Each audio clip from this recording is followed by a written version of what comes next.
I promise you, it's the same thing today. To where we don't take ownership, we don't think that it's us, it's always someone else.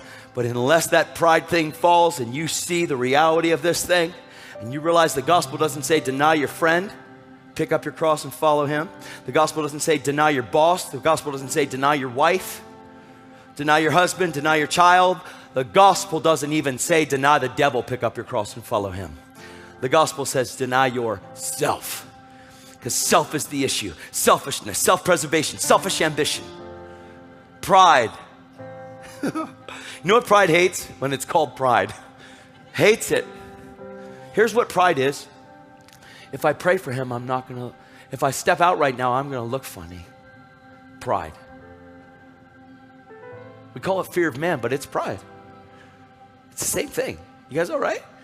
Oh, I promise it's true. If I'm worried and more concerned about what I'm gonna look like in front of people when I step out and pray for somebody, it's because me, that's the problem. Come on, man. What if it's that simple? What if you just need to die to live? What if you just need to fall to rise? What if you need to humble yourself to be exalted? What if you have to give to gain? What if the upside world kingdom that you entered into isn't just a little upside down, it's completely opposite than the way that seems right to a man and the way that we've been raised. We have been raised to preserve. We have been raised to look out for number one. We have been raised for self-preservation, selfish ambition.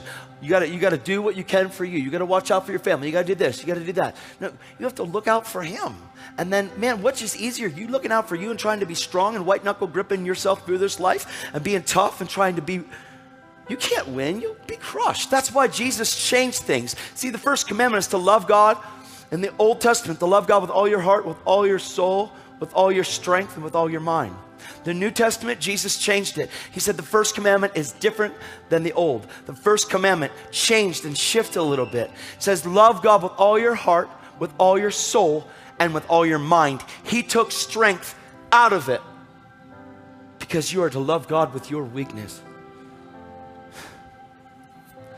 You are to love God with all of your heart, all of your soul, and with all of your mind. And love your neighbor as yourself.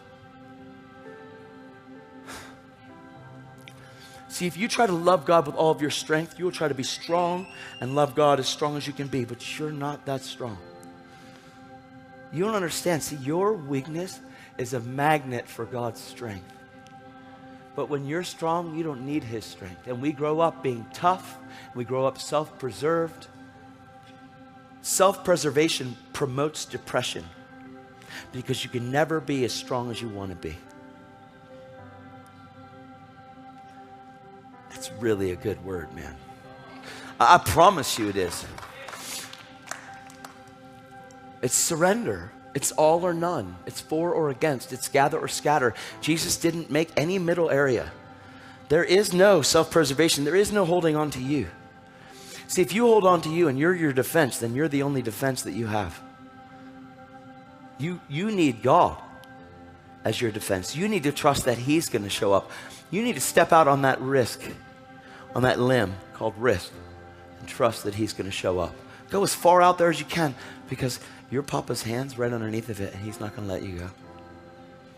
People say, well, I stepped out and prayed for somebody before and nothing happened. I'm not doing that again. Oh, since when has this been there, done that, got the t-shirt? Come on, man. Well, I tried that. I meet Christians all the time that used to be Christians. Well, I tried that. It didn't work for me. Oh, you tried that. The reason why it didn't work is because you didn't give your life. Wah! Bruce Lee.